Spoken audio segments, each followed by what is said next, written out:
Frank Herbert, in his book Dune, said something which over the years I've found, though it sounds flimsy to say, it actually works.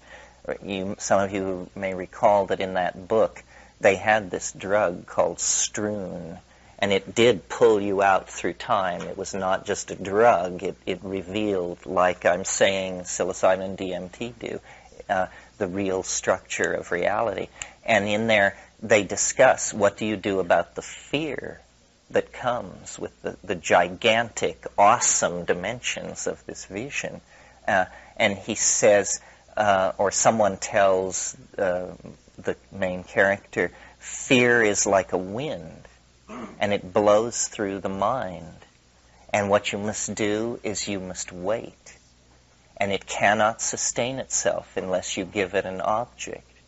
And this is actually true, I found, that fear, whatever it is cognitively, physiologically, it's a chemical wave of release of adrenaline. And what you do is you just sit and watch it come like a bell curve and then recede, and then you're still on the surface of the ocean and the power of it has been defeated. But if you give it any object to cling to, it will break white water and then the chaos will overwhelm you.